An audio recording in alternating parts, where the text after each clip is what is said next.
Pues muy buenos días, doctora Villegas, muchas gracias, alumnos, alumnas de la Universidad Rosario Castellanos. Para nosotros es muy grato, doctora, que nos reciba en la SEDA, que nos abra las puertas de esta importantísima institución, porque ciertamente es una institución en la Ciudad de México, uno de los puntos centrales, si no es que el nodo más relevante para garantizar la alimentación de una ciudad de 8,5 millones de habitantes. La doctora Villegas estuvo con nosotros en el seminario de sustentabilidad alimentaria hace un año, acompañándonos y explicándonos cómo es que funciona esta central, lo importante y lo relevante que es y cómo nunca cierra sus puertas, las 24 horas del día, los 365 días del año está trabajando.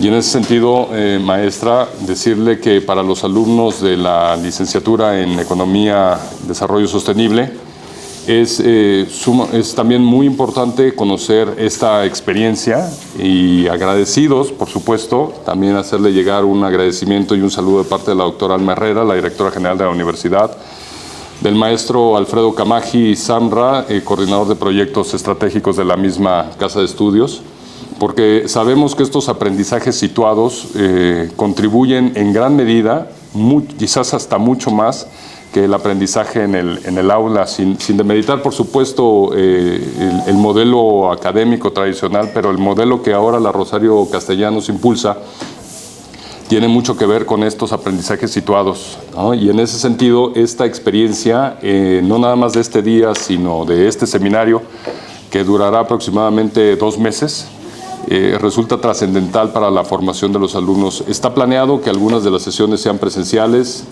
otras la gran mayoría serán virtuales, los miércoles de 9 a 11 aproximadamente, y las sesiones online, pues también tendremos oportunidad de que los alumnos de su mano, doctora, puedan conocer las naves, la operación de la central, los proyectos de ecotecnias y de sustentabilidad tan importantes que tienen. Mencionar que los paneles solares que están instalados en los techos de las naves de esta central de abastos, pues están considerados, corríjame si me equivoco, doctora, la central de generación fotovoltaica urbana más grande del mundo. No del país, sino del mundo. Es decir, ni siquiera China, que es una nación que le está apostando muchísimo a este tipo de energías, tiene una instalación de esta magnitud. Entonces, lo que se está haciendo aquí en la SEDA, y este es un comentario para los alumnos y las estudiantes de la universidad, es que es verdaderamente importante. No se ha convertido solamente en un lugar en donde llegan alimentos, sino que ahora también se produce energía y en una cantidad bastante relevante, y que ha estado haciendo esfuerzos por la sustentabilidad de la ciudad. Me gustaría cederle ahora el uso de la voz a Marisol para que le haga la reseña de la semblanza de la doctora Marcela Villegas. Antes, permítame pasarte el micrófono, por favor. Muchas gracias. Bueno, pues bienvenidos. Muchísimas gracias, doctora, por acercarnos a este tema tan fundamental. Y bueno, yo la voy a presentar. Ella es la doctora Marcela Villegas Silvia. Ella es coordinadora y administradora general de la Central de Abastos Ciudad de México, y fue designada coordinadora a partir del 7 de agosto del 2020 por la jefa de gobierno de la Ciudad de México, la doctora Claudia Sheinbaum, y desde el 24 de agosto fue electa administradora general de la SEDA por el Comité Técnico del Fideicomiso para la construcción y operación de la Central de Abasto. La doctora, bueno, es colega, es economista, egresada de la Universidad Nacional Autónoma de México, maestra en Economía por el Centro de Investigación y Docencia Económica y doctora en Ciencias Sociales por la Universidad Autónoma Metropolitana. Unidad Azcapotzalco. Realizó 2 estancias postdoctorales en el Instituto Politécnico Nacional, y de 1991 a 2018 realizó actividades de investigación y docencia a nivel superior y posgrado en el Instituto Tecnológico de Estudios Superiores de Monterrey, y de la Universidad Nacional Autónoma de México, así como la Universidad Autónoma Metropolitana. Entre otras instituciones académicas, ha participado en congresos internacionales y publicado artículos en diversas revistas especializadas. En 2018 se hizo cargo de la Dirección Ejecutiva de Innovación y Proyectos en la Central de Abasto y dirigió el proyecto del Centro de Acopio de Alimentos Itacate y la Estrategia Sanitaria para enfrentar el COVID-19, en colaboración con la Organización de las Naciones Unidas para Alimentos y la Agricultura, FAO, y desarrolló un modelo de economía circular en la seda. Bueno, pues agradecemos su recibimiento, doctora, y siempre abrirnos la puerta a la Universidad Rosario Castellanos. Pues muchísimas gracias a todas y a todos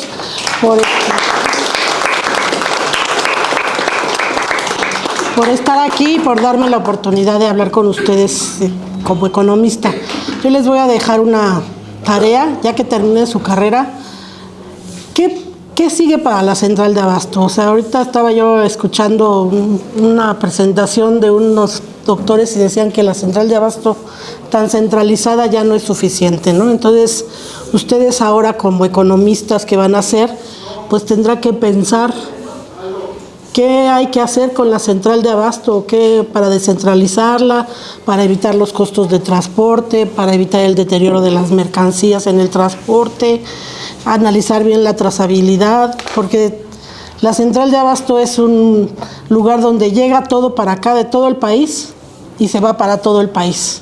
Entonces, lo que implica todo eso, pues a lo mejor y las centrales que hay no son suficientes porque son privadas, porque tienen otro tipo de actividades. Entonces, esa es una buena pregunta para todos ustedes al final de su carrera. ¿Cuál es el futuro de la Central de Abasto, no? Como Central de Abasto, como centro de abasto y ahora como una Central de Abasto sustentable.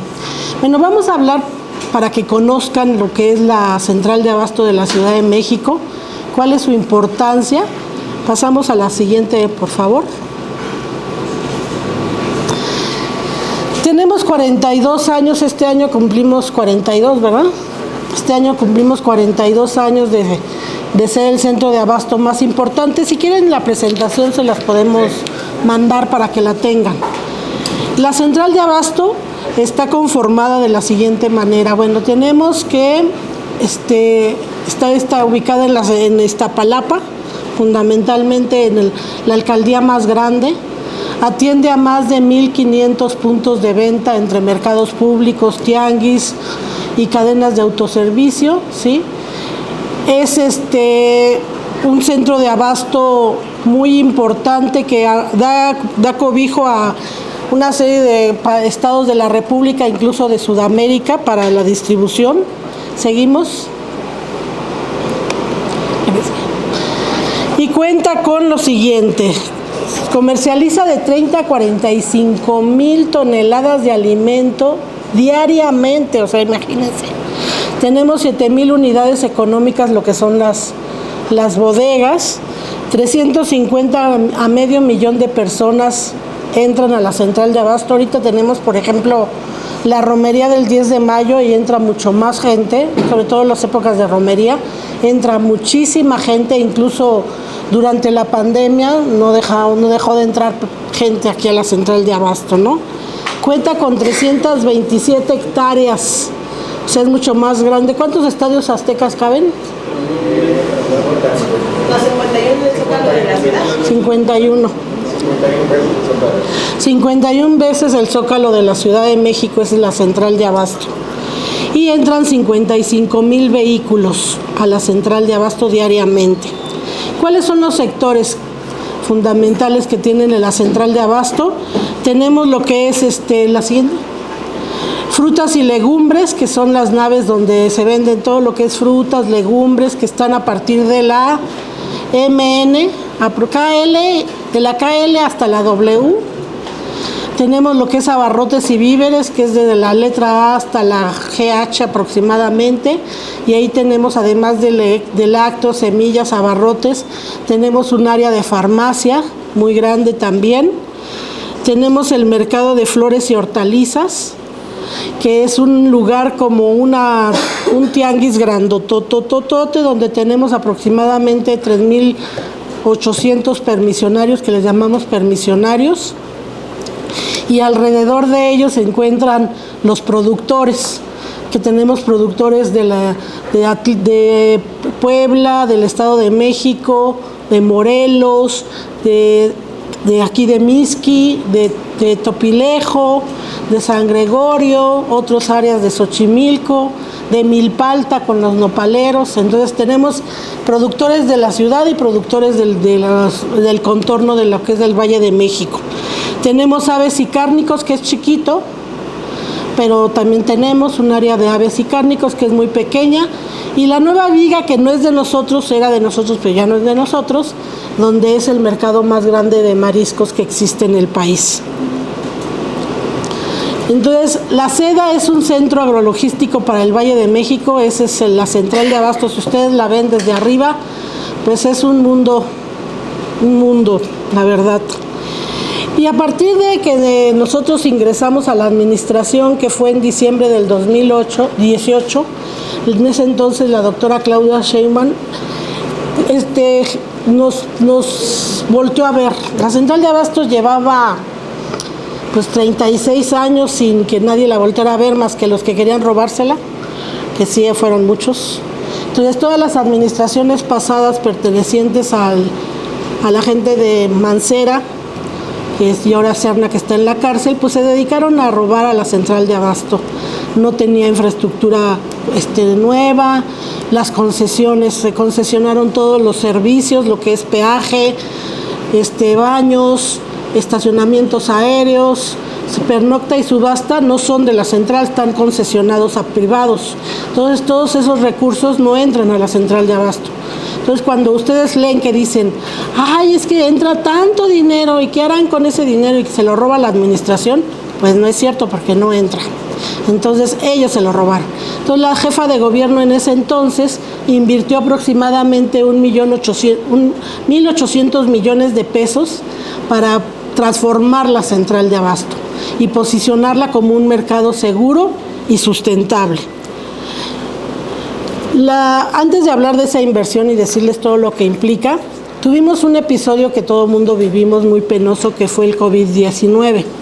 Como ustedes saben, el COVID empezó en un mercado en China.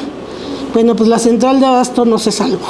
Durante los primeros días de la pandemia murió mucha gente en la central de abasto, y pues como todos lados nadie sabía ni qué pasaba, ¿no? Entonces, pues la gente se enfermaba y la gente se moría, pero se morían. Entonces, cuando empezamos a ver esa situación y que implicaba que si cerrábamos la central de abasto, pues la Ciudad de México y el país se colapsaban porque ya no había quien generara la alimentación, la doctora en ese entonces, la doctora Claudia Sheinbaum, y la jurisdicción sanitaria de Iztapalapa, junto con la central de abasto, se diseñó una estrategia sanitaria, que por cierto fue la estrategia sanitaria que después se impulsó en toda la Ciudad de México y que ahora están criticando, ¿no?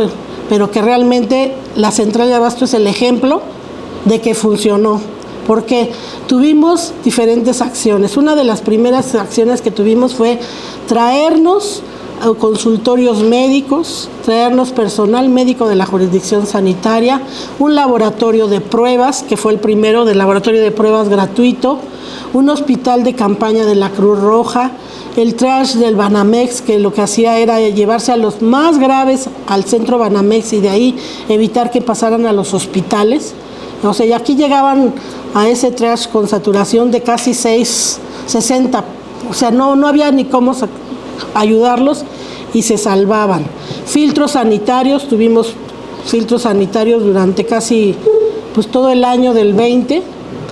Campañas de comunicación, se prohibía la entrada a mujeres embarazadas, a personas de la tercera edad, solamente podían ingresar 2 personas por coche.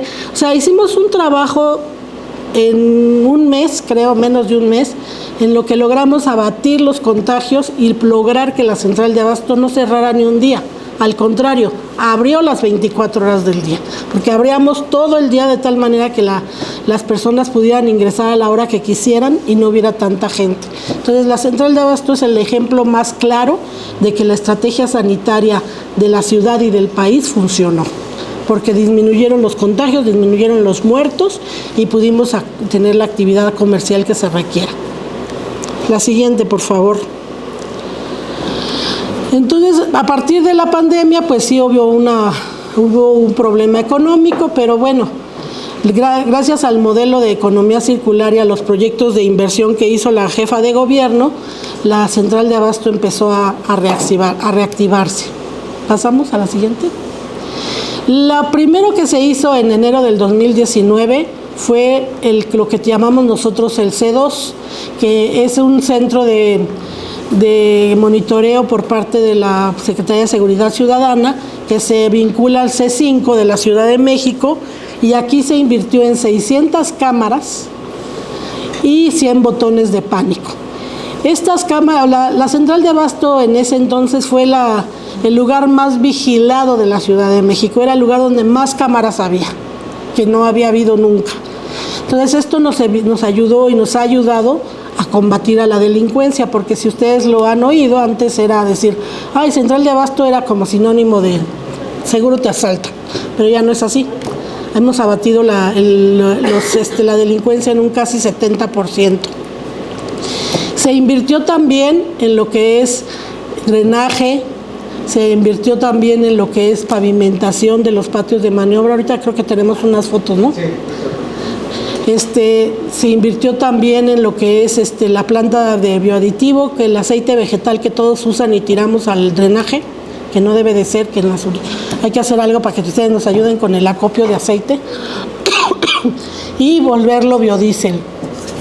Tenemos la parte del desperdicio de alimentos y tenemos ahora la central fotovoltaica. Todo eso ustedes en su momento vamos a tener una sesión donde van a conocer todos esos proyectos y de qué manera el modelo de economía circular funciona en la central de abasto. También se construyó el brazo vehicular que llega de Churubusco para hacer más fácil la entrada a la central de abasto, porque había mucho tráfico. Lo que les decía del C2, la siguiente. Sí, todos los patios de maniobra antes del 2019, entraban a los patios de maniobra y eran cráteres, entonces eso generaba que en la madrugada, que es la actividad comercial más importante, los camiones se enrampaban y tardaban 3 o 4 horas en salir, y eso generaba un trafiquero impresionante. Entonces pues teníamos problemas de movilidad fuertes, ¿sí? Entonces se renovó el pavimento en vialidades y patio de maniobra. La siguiente. También tenemos el drenaje, también se cambió el drenaje fundamentalmente para evitar que las inundaciones. También teníamos un problema cuando llovía, ahora que no ha llovido ya no tenemos problemas, pero cuando llovía teníamos serios problemas. Y también lo que es la parte de la gestión social ha sido importante. O sea, aquí tenemos sectores importantes, como toda una ciudad, tenemos grupos de población vulnerable. Tenemos un grupo de carretilleros, son aproximadamente 13,000 carretilleros que por su actividad comercial la mayoría son de provincia y vienen y se quedan aquí, donde no deberían de quedarse, pero luego se quedan. Entonces ese grupo de personas no tiene seguridad social de ningún modo, y a partir del año pasado, el año pasado, se estableció, en la siguiente, se inauguró el centro de salud en la central de abasto, que es del IMSS Bienestar. Este es gratuito para todas las personas y tienen posibilidades de acceder a hospitales de primer nivel. O sea, no importa si no eres asegurado, no importa si no tienes ISSSTE, no, nada. O sea, tú llegas ahí, te generan tu carnet, y si necesitas o requieres ir a un hospital de primer nivel, pueden hacerlo. Entonces realmente tiene todas las medicinas, tiene ya últimamente, ahorita van a tener más aparatos, porque acaban de generar recursos a partir del IMSS Bienestar, y fue el primer centro de salud gratuito que había en la Ciudad de México, y después se generaron otros. ¿Por qué? Porque aquí hay más de 5,000 personas que no tienen esa seguridad social. Entonces imagínense lo que implica. La siguiente, tenemos una estación de bomberos también que gracias a la licenciada Clara Brugada, en ese entonces alcaldesa de Iztapalapa, nos ayudó a que se remodelara y a que se reacondicionara nuestro estación de bomberos, que ustedes saben que aquí en la central sí hay algunos incendios como el que tuvimos en envases vacíos, pero bueno, esperemos que ya no haya más. Tenemos 2 pilares, uno aquí afuera, aquí en Churubusco, y otro aquí por el Muro 6, donde también hay actividades educativas, culturales, y que ayudan a integrar a la central de abasto pues a una comunidad. Entonces realmente a nivel social tenemos bastantes cosas, ¿no? Tenemos próximamente un albergue, ahí en el Muro 6 se está construyendo un albergue casi que va a albergar a más de 1,000 personas aquí en la central de abasto. Entonces también eso es importante para que tengan un espacio seguro para todos los grupos vulnerables que tenemos. Tenemos el mural de la ONU que hizo sobre los derechos humanos, que nos hizo el honor la ONU de un mural por los, ¿cuántos años? 75. 75 de la Carta de los Derechos Humanos, que también lo van a ver, es un mural muy bonito. ¿Y por qué en la central de abasto? Bueno, pues porque la central de abasto es un lugar multicultural, querámoslo o no, entra tanta gente, hay tanta gente de todos los niveles, de todos los estados, de todas las regiones. Incluso ahora ya tenemos adivinen qué tenemos, haitianos, entonces venezolanos, entonces que por cierto se han integrado bastante bien a la comunidad y trabajan mucho. Entonces tenemos todo ese tipo de culturas, y bueno, es como un homenaje y para que pues, los derechos humanos, la gente vea que aquí en la central de abasto los derechos humanos son importantes. Bueno, también tenemos los derechos para los animales, porque también tenemos un albergue de perros y de gatos. Entonces, ¿por qué? Porque ustedes saben que el maltrato animal genera violencia, y aquí en la central de abasto era un lugar muy violento. O sea, la gente violentaba a los animales, violentaba a las mujeres, violenta a los niños. Entonces, un poquito para bajar tantito ese tipo de cosas, empezamos a trabajar con la comunidad para ayudar a los perros y gatos, que hay muchos aquí. Entonces ya la gente empieza a sentir pues, la obligación de cuidarlos. Entonces ven un animal desvalido, nos avisan, lo operamos, lo mandamos a adoptar, y se hacen muchas cosas importantes, y creo que eso ha ayudado también a bajar la violencia y a hacer una comunidad más empática, más solidaria, ¿no? Es complicado, pero sí se puede. Entonces, la SEDA pues es realmente una cadena de suministro comprometida con la seguridad alimentaria, con la salud de la comunidad, de la ciudad, ¿sí? Tenemos un mercado sostenible, competitivo, incluyente, ¿sí? Y vamos a seguir transformándolo. Y esto ha sido casi en casi 6 años. O sea, tuvimos una reunión de centrales de abasto a nivel mundial en Cancún. Y cuando la gente veía lo que habíamos hecho en ese entonces, eran 5 años, decían, pero ¿cómo, no? O sea, ¿cómo en 5 años una central de abasto que es pública, aunque tiene un fideicomiso privado, pero que es una central donde el gobierno interviene, ha podido hacer lo que no han hecho las centrales de abasto de todo el país y del mundo, porque son privadas? Entonces, realmente para nosotros es un orgullo el haber transformado y ser parte, porque nosotros no, es ser parte de la transformación de la central de abasto, que de ser un centro de abasto abandonado, de ser un centro de abasto que era el botín de las administraciones anteriores, ahora es un centro de abasto competitivo, es un centro de abasto sustentable, un centro de abasto con responsabilidad social, y un centro de abasto que puede ser mucho más de lo que estamos haciendo ahorita. O sea, yo creo que, y ese es el compromiso, por ejemplo, con ustedes que van a ser economistas y que se van a centrar en la parte de sustentabilidad, creo que deben de pensar y voltear a la central de abasto y ver qué va más allá de una central de abasto. ¿Cómo podemos hacer que esta central de abasto sea pues para la ciudad y para el país un eslabón importante, ¿no? ¿Cómo lograr, porque también tenemos proyectos que mejoren la refrigeración para los productos, el transporte para los productos, porque pues sí es complicado decir que cuántos kilómetros viajan las papas del norte a la central para que se vuelvan a ir a otro lado. O sea, si no están bien refrigeradas, si no están bien empacadas, pues eso va a generar pérdidas y genera pérdidas. O los jitomates, los plátanos, por ejemplo, los plátanos si no se refrigeran y si no llegan aquí en ciertas condiciones y aquí en estas, y aquí cuando se bajan no los puedes meter luego, los tienes que esperar a que se enfríen. O sea, es muy importante todo ese tipo de cosas. Entonces ustedes, ahora sí que ustedes van a ser los que van a coadyuvar a este tipo de cosas. O sea, piensen, ¿qué semestre van? ¿Cuántos son? ¿8? ¿8 semestres? O sea, están a la mitad, tienen mucho tiempo para pensar una tesis, un trabajo de investigación, y a partir de sus visitas pueden empezar para ver de qué manera ustedes como universidad pueden ayudar y coadyuvar a que la central de abasto cumpla con su cometido. Pues esa es la central de abasto en palabras, pero la van a conocer ahorita. Y yo la verdad espero que pregunten, espero que tengan dudas, espero que sean incluso críticos. O sea, digo, podemos estar muy orgullosos de la central, pero sabemos que tiene fallas.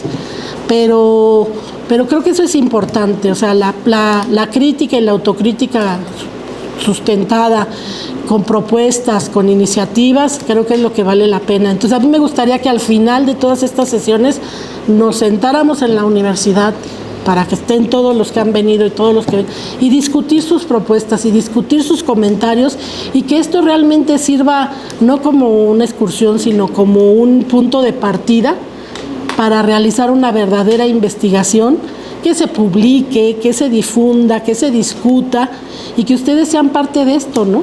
Independientemente de dónde estemos nosotros, porque nosotros terminamos el 1 de octubre, pero esperemos que podamos seguir viendo y haciendo este tipo de trabajos. Pues muchas gracias.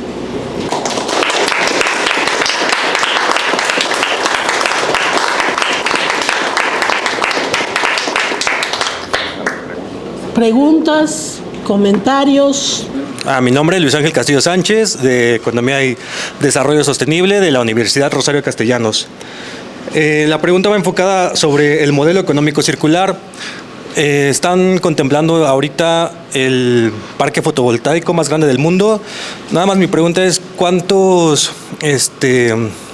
¿qué capacidad tiene de generar electricidad? Si es suficiente para abastecer la central de abastos o si tienen la condición de compartir esa generación de electricidad con las colonias aledañas. Son 18 megawatts. Lo que sucede es que tenemos la primera, la de la generación distribuida, que nos permite usarla en las áreas comunes y ahorrarnos aproximadamente 3.5 millones de pesos, pero nada más en áreas comunes, porque la ley de la reforma eléctrica no permite, o sea, no se llegó a eso, a que los participantes puedan utilizar la energía que se genera. Esta energía sobrante, que son como 14.5, 17 se va a utilizar para el metrobús o para todo el transporte eléctrico, ¿sí? Pero no puede ser para personas individuales, porque la ley no lo permite. Entonces, si hay algún cambio, sí permitiría que la utilizáramos aquí adentro, como en las bodegas, pero mientras nada más en áreas comunes. Y además es importante decirle cómo surgió este modelo. Nosotros cuando entramos aquí, la FAO vino a trabajar con nosotros y empezamos a platicar sobre qué tenía que hacer la central de abasto para utilizar sus recursos. Entonces teníamos basura, teníamos aceite, teníamos los techos y el sol, ¿sí? Teníamos el desperdicio de alimentos, y entonces generamos ese modelo de economía circular, donde todavía nos falta el agua, por ejemplo, ¿no? El acopio de agua, cómo reciclar el agua, nos falta también un área de refrigeración. Entonces poco a poco se fue gestando este análisis de la economía circular, y lo primero que se hizo fue el Itacate. Aun cuando lo vamos a discutir después y se dice que la central de abasto desperdicia alimentos. No es así. Eso también es importante porque ustedes no están para saberlo, pero la papa que se comen, que está blanquita y que todo el mundo nos gusta, pues se lava con tantito cloro, que no debería de ser. En Estados Unidos la papa se come, bueno, no se come, se compra con tierrita y la lavamos. Pero aquí no, entonces la gente prefiere comprar una papa lavada que una papa con tierra. Entonces es como cambiar un poco el patrón de consumo, ¿no? Ese es otro trabajo importante porque son cosas que no se hacen y que parecieran que no son importantes, pero a la larga sí son importantes, ¿no? Porque se genera mucho mucha merma y la gente no se lo come. Entonces, si el jitomate está mayugado, pues ¿qué podemos hacer con un jitomate? Salsa, se pueden hacer cosas así como gelatina, bueno, no con el jitomate, pero agua, una serie de cosas que no hacemos, ¿no?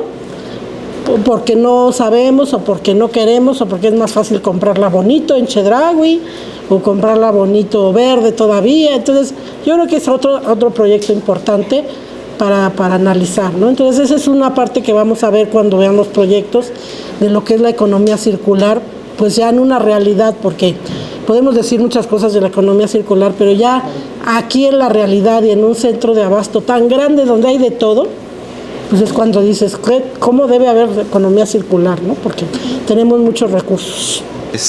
Bueno, yo me llamo Eric. Quería preguntar, ¿cuáles son los tipos de indicadores que usan para medir la pérdida y desperdicio de alimentos y cuáles fueron los retos principales que fue para implementar este tipo de indicadores?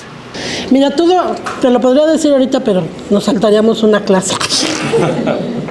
Sí tenemos todo ese estudio y se los voy a mandar, porque son 2 estudios. Uno que se hizo primero con la Comisión México, Canadá, Estados Unidos, y luego otro que se hizo con la Universidad de los Países Bajos.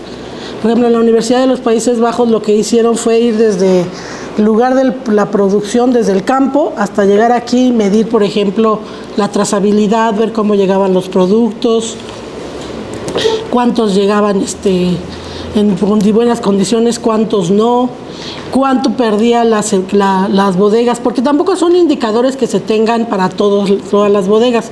Aquí hay que decir algo muy importante: la información no es tan fácil de obtener, porque los comerciantes no te la dan, por obvias razones, ¿no? Entre unas es Hacienda, entre otras es el miedo al secuestro, o sea, hay muchas cosas, y como es una actividad privada para ellos, o sea, nosotros no tenemos cómo obligar, entonces no te la dan. Pero ese estudio lo vamos a ver e incluso les vamos a dar los documentos.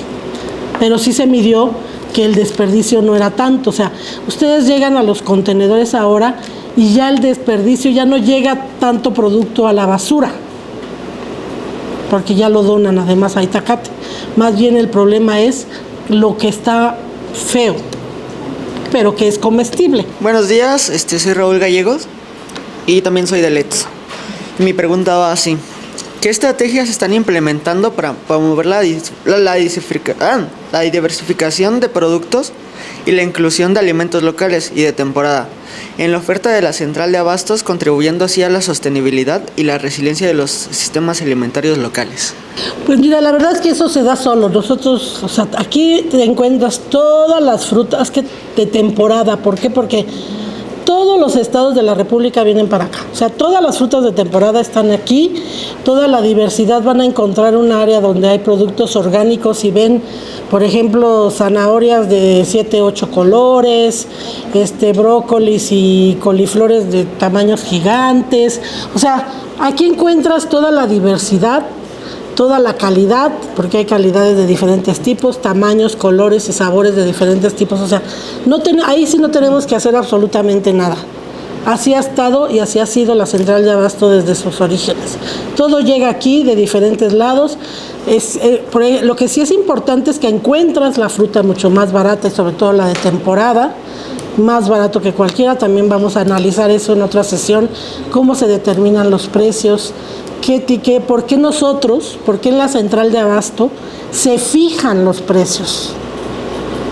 O sea, por más que digan que en los centros comerciales es más barato, no puede ser más barato porque de aquí se lo llevan y de allá lo empacan y de ahí lo refrigeran y de ahí lo...